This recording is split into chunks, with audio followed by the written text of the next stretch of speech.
নমস্কাৰ আকৌ আমি আৰম্ভ কৰিছোঁ আমাৰ সেই একেখিনি কথা যিখিনি কথা আমি আলোচনা কৰিছিলোঁ তাক কণ্টিনিউ কৰিছোঁ যে আমি যেতিয়া বুজিলোঁ যে কোঅপাৰেটিভ ছ'চাইটি এখনে আমাৰ আৰ্থ-সামাজিক উন্নয়নত সহায় কৰিব পাৰে কিন্তু এতিয়া কথাটো হ'ল কি যে যদি আমি কোঅপাৰেটিভ ছ'চাইটি এখন গঠন কৰোঁ সমবায় সমিতি এখন গঠন কৰোঁ বা তেনেকুৱা এটা অনুষ্ঠান গঠন কৰোঁ কিন্তু যিকোনো অনুষ্ঠানকে আমি সমবায় সমিতি বুলি ক'ব নোৱাৰোঁ 10জন 15জন মই আপোনালোকক কৈছিলোঁ যে 10জন 15জন বা 12জন মানুহ লগ লাগি এটা অনুষ্ঠান গঠন কৰিছে কিন্তু সেই অনুষ্ঠানটোৱে আচলতে কোঅপাৰেটিভ ছ'চাইটি নহ'বও পাৰে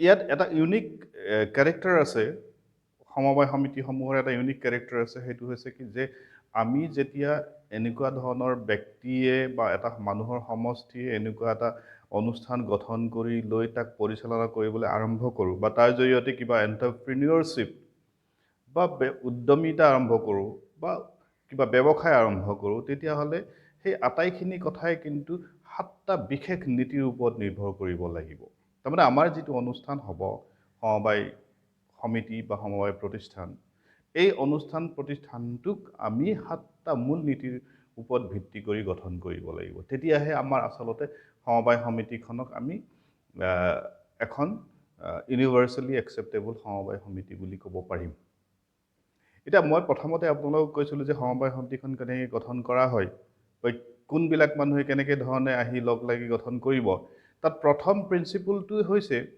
যে এই প্ৰিন্সিপলটো আপুনি আমি আগতেও আলোচনা কৰিছোঁ যে আমি ভলুণ্টাৰীলি মেম্বাৰশ্বিপ ল'ব পাৰোঁ বা যিটো মেম্বাৰশ্বিপ অংশীদাৰিত্ব বা সদস্যভুক্তি এই সদস্যভুক্তিটো ভলুণ্টাৰী আৰু অপেন গতিকে অপেন মেম্বাৰশ্বিপ মুক্ত মানে আৰু ভলুণ্টাৰী মানে এই দুইটা কথাতে অলপমান কিন্তু পাৰ্থক্য এটা আছে যেনেকৈ ধৰক মই স্বেচ্ছাই আহিছোঁ আৰু মই মুক্তভাৱেও আহিছোঁ স্বেচ্ছা আৰু মুক্তভাৱে তাৰমানে মোক কোনো ধৰণৰ টাৰ্মছ এণ্ড কণ্ডিশ্যনত বান্ধি ৰখা হোৱা নাই তাৰমানে মই যদি মোৰ ইচ্ছা আছে two become a member of the society তেতিয়াহ'লে মই সেই ছ'চাইটিখনৰ মেম্বাৰ হ'ব পাৰোঁ বা মই অন্তৰ্ভুক্ত হ'ব পাৰোঁ আৰু মোক কোনো ধৰণৰ টাৰ্মছ এণ্ড কণ্ডিশ্যন দিয়া হোৱা নাই that means I am open to become a member and voluntarily to become a member মই নিজৰ ইচ্ছামতে আহিছোঁ আৰু মুক্তভাৱে আহিছোঁ মোক কোনো ধৰণৰ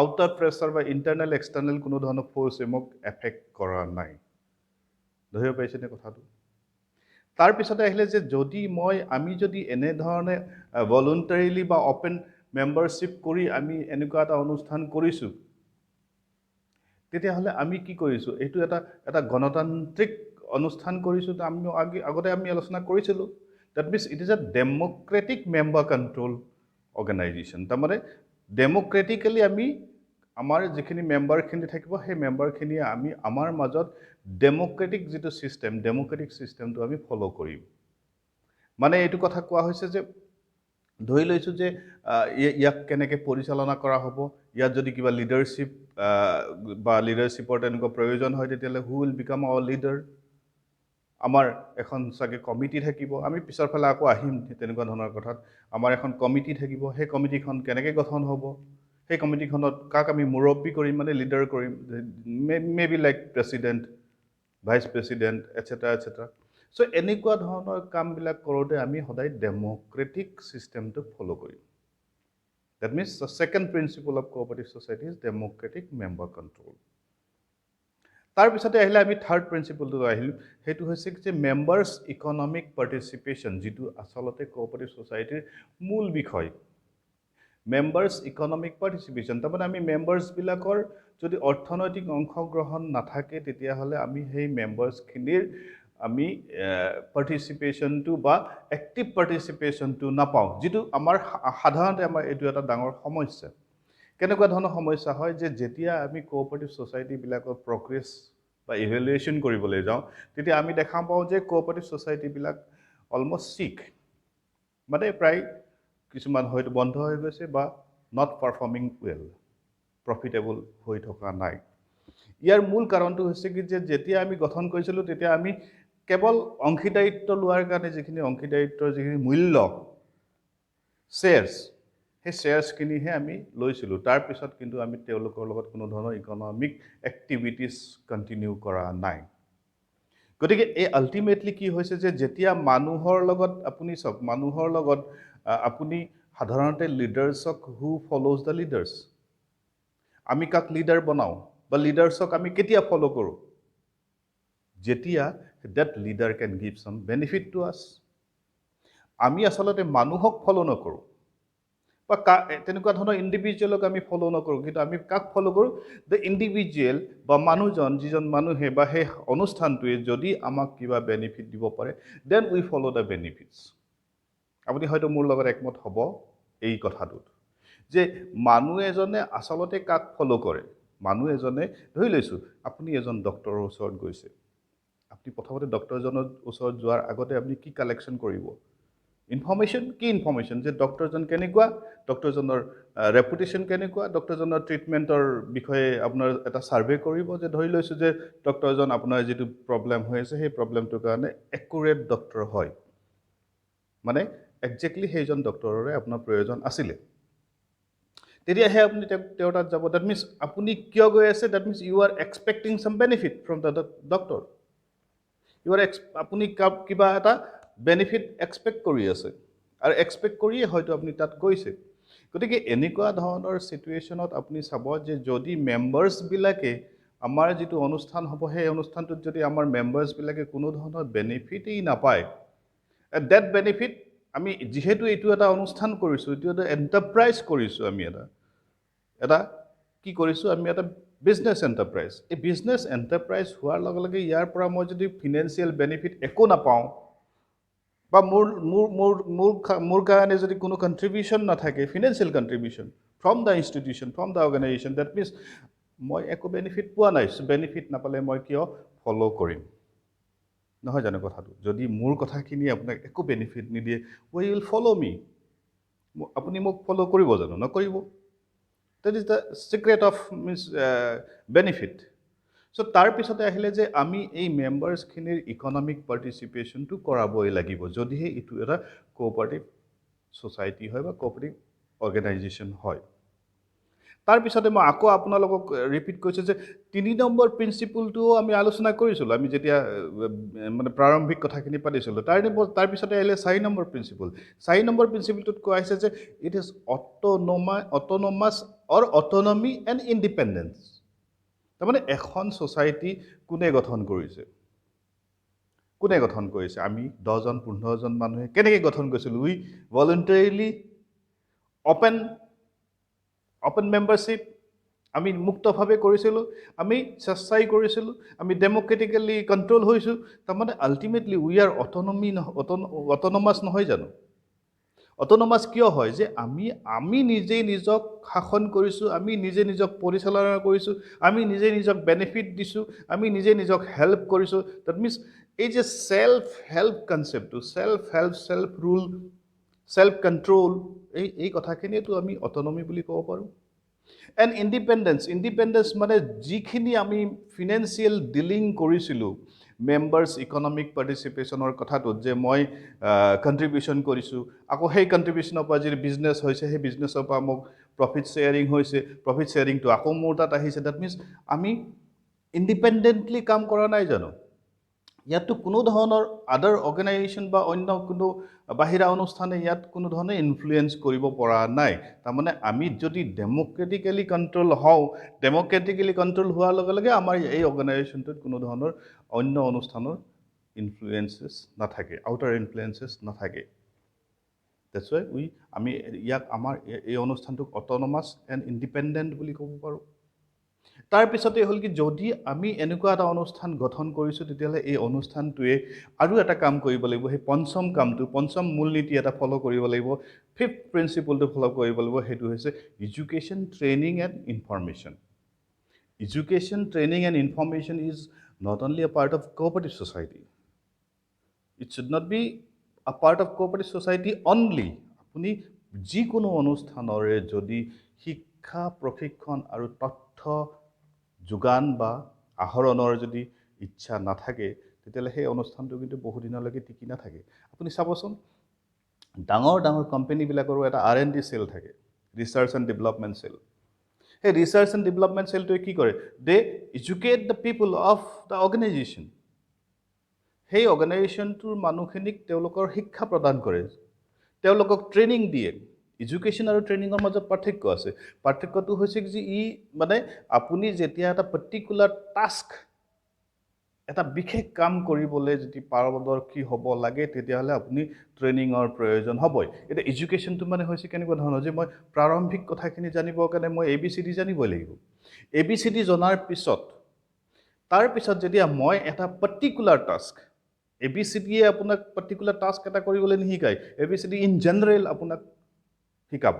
কিন্তু আপোনাক যেতিয়া এটা পাৰ্টিকুলাৰ টাস্ক, মানে যেনেকৈ এটা মেচিন চলাবলৈ, আপুনি এটা পাৰ্টিকুলাৰ মেচিন চলাবলৈ, ধৰি লৈছোঁ প্ৰচেছিং ইউনিট এটা আপোনালোকৰ কোঅপাৰেটিভ ছ'চাইটিত আৰম্ভ কৰিব। সেই প্ৰচেছিং ইউনিটটোত ব্যৱহৃত মেচিনখিনি চলাবলৈ যদি কিবা টেকনিকেল ন'-হাউ মানে নলেজ লাগে, জ্ঞানৰ দৰকাৰ হয়, তেতিয়াহ'লে সেই টেকনিকেল জ্ঞানখিনিক বা কাৰিকৰী জ্ঞানখিনিক আপুনি যেতিয়া আহৰণ কৰিব, that is called training. That means that particular task to operate the machine.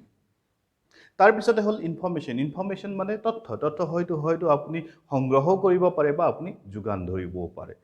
এই তিনিটা কথা যদি এডুকেশ্যন, ট্ৰেইনিং এণ্ড ইনফৰ্মেশ্যন যদি আমাৰ এই অনুষ্ঠানটোৰ লগত জড়িত হৈ নাথাকে, then also' it is not cooperative society. মই আপোনালোকক এইখিনি কথা কিয় কৈছোঁ, যে আপুনি এটা অনুষ্ঠান গঠন কৰিছে, যদি সেই অনুষ্ঠানটো কোঅপাৰেটিভ ছ'চাইটি বুলি আপুনি নামাংকন কৰিবলৈ গৈ আছে, then you have to follow' this 7 principle. আৰু এই 7টা মূল নীতি আগবঢ়াইছে ইণ্টাৰনেশ্যনেল কোঅপাৰেটিভ এলায়েন্সে। মানে গোটেই বিশ্বৰ এটা সমবায়, এটা সংঘ আছে, সেই সংঘটো হৈছে ইণ্টাৰনেশ্যনেল কোঅপাৰেটিভ এলায়েন্স। আৰু সেই ইণ্টাৰনেশ্যনেল কোঅপাৰেটিভ এলায়েন্সেই এই 7টা প্ৰিন্সিপল বাধ্যবাধকতা কৰিছে। আৰু এনেকুৱা নহয় বাধ্যবাধকতা, মানে আপুনি যদি অলপমান এনালাইচিছ কৰি চাবলৈ যায়, তেতিয়া দেখিব যে এইকেইটা মানে ওতঃপ্ৰোতভাৱে জড়িত সমবায়ৰ লগত। তাৰপিছতে আহিলে 6 নম্বৰটো, 6 প্ৰিন্সিপল। আৰু 6 নম্বৰ প্ৰিন্সিপলটো হৈছে বৰ ইণ্টাৰেষ্টিং, সেইটো হৈছে কোঅপাৰেশ্যন এমং কোঅপাৰেটিভ ছ'চাইটিজ। এতিয়া চাওকচোন, আমি এখন ছ'চাইটি গঠন কৰিছোঁ, আৰু আমাৰ ওচৰ পাজৰত হয়তো অন্য আৰু কোঅপাৰেটিভ ছ'চাইটি আছে। এই কোঅপাৰেটিভ ছ'চাইটিবিলাকৰ মাজত যদি কোঅপাৰেশ্যন একো নাথাকে, সমন্বয় নাথাকে, বা আকৌ এটা মিলা প্ৰীতি নাথাকে, তেতিয়া অসুবিধা হয়। যেনেকৈ ধৰি লৈছোঁ যে মোৰ কোঅপাৰেটিভ ছ'চাইটিখনত এজন ভাল একাউণ্টছৰ মানুহ আছে। মানে একাউণ্টিংটোতো দৰকাৰী কথা, হিচাপ নিকাচ ৰখা কামখিনিতো কৰিবই লাগিব। সেই হিচাপ নিকাচ কৰা কামখিনি কৰিবৰ কাৰণে এজন মোৰ ছ'চাইটিত ভাল মানুহ এজন আছে, যি কম্পিউটাৰাইজ একাউণ্টিং কৰিব জানে। তেনেকুৱা এটা অৱস্থাত ধৰি লৈছোঁ যে মোৰ কাষৰ এখন কোঅপাৰেটিভ ছ'চাইটি আছে আৰু এখন অন্য ধৰণৰ কোঅপাৰেটিভ ছ'চাইটি আছে, যে তেওঁলোকে হয়তো বিচাৰিছে যে মই যিজন মানুহ মোৰ কোঅপাৰেটিভ ছ'চাইটিত আছে, তেওঁ যিখিনি জানে, হয়তো তেওঁলোকৰ কোঅপাৰেটিভ ছ'চাইটিখনত সেই তেনেকুৱা ধৰণৰ এক্সপাৰ্ট, এফিচিয়েণ্ট মানুহ, স্কিল মানুহ নাই। তেতিয়া আমি যদি সেই কোঅপাৰেটিভ ছ'চাইটিখনক এই ধৰণৰ সহায় কৰি দিওঁ, যে তেওঁলোকৰ যিজন মানুহ আছে, তেওঁক যদি আমি সেই আগৰ 5ম প্ৰিন্সিপলটো যি কৈছোঁ, এডুকেশ্যন, ট্ৰেইনিং এণ্ড ইনফৰ্মেশ্যন, সেইখিনি যদি তেওঁলোকক আমি পাছ কৰি দিওঁ, তেতিয়াহ'লে আমি তেওঁলোকক আৰু এটা সহায় কৰা নহ'লনে? That means cooperation among cooperatives. আৰু হেল্পটো সেইটো আপুনি চাওক, প্ৰত্যেকটো কথাতে the word help is associated. প্ৰত্যেকটো কথাতে আপোনাৰ হেল্প ৱৰ্ডটো এছ'চিয়েটেড হৈ আছে। তাৰপিছতে আহিলে আপোনাৰ চবচে ইম্পৰ্টেণ্ট, আটাইতকৈ ইম্পৰ্টেণ্ট, মানে গোটেইকেইটাই ইম্পৰ্টেণ্ট, কিন্তু যেতিয়া আপুনি 7 নম্বৰ প্ৰিন্সিপলটোৰ কথা ক'ব, 7 নম্বৰ মূল নীতিটোৰ কথা ক'ব, তেতিয়া দেখিব যে cooperative society is different from আদাৰ অৰ্গেনাইজেশ্যন। আৰু সেইটো হৈছে কি? Concerned for community. কমিউনিটি মানে এটা অঞ্চলত বাস কৰা, মানে মই যিটো অঞ্চলত বাস কৰি, যিটো অঞ্চলত এই আমাৰ সমবায় সমিতিখন গঠন কৰিছোঁ, সেই অঞ্চলত বাস কৰা মানুহখিনিৰ প্ৰতি মই কনচাৰ্ণ হয় নে নহয়, দায়বদ্ধ হয় নে নহয়। এতিয়া চাওক, আমি এখন সমবায় সমিতি গঠন কৰিছোঁ, আৰু সমবায় সমিতিখনত ব্যৱসায় আমি কি কৰিব বিচাৰিছোঁ? ধৰি লৈছোঁ ব্যৱসায় আমি ৱাইন শ্বপৰ ব্যৱসায় কৰিব গৈছোঁ। ৱাইন শ্বপৰ ব্যৱসায় কৰিব গ'লে জানো আমাৰ সেই সমাজখনত আমাৰ যিটো কমিউনিটি আছে, আমাৰ যিটো অঞ্চল আছে, সেই অঞ্চলটোৰ মানুহখিনিৰ মাজত এটা বিৰূপ প্ৰতিক্ৰিয়া নহ'ব? নিশ্চয় হ'ব, কাৰণ ডেট ইজ হাৰ্মফুল মানে প্ৰডাক্ট হয়। So যদি harmful product, harmful services or যদি আমি business কৰিবলৈ যাওঁ, তেতিয়াহ'লে that will harm the society. Concerned society খনৰ harm হ'ব।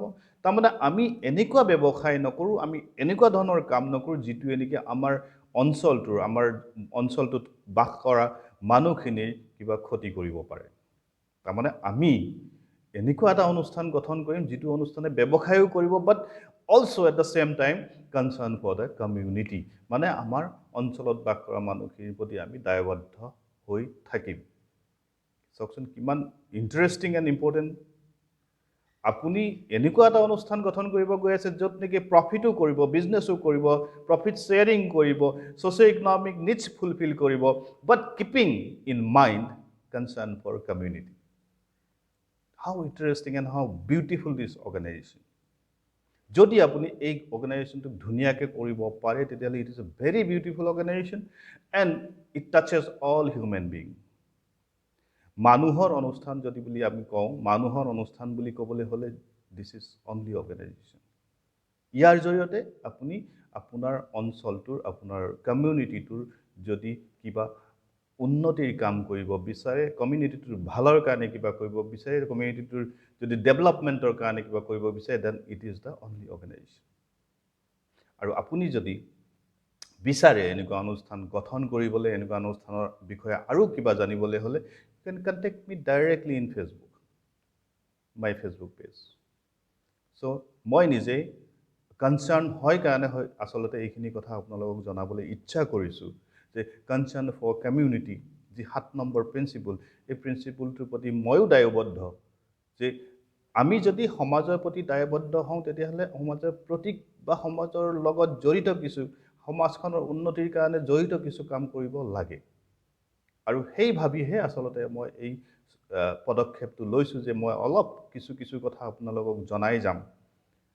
But I need your support. Thank you so much.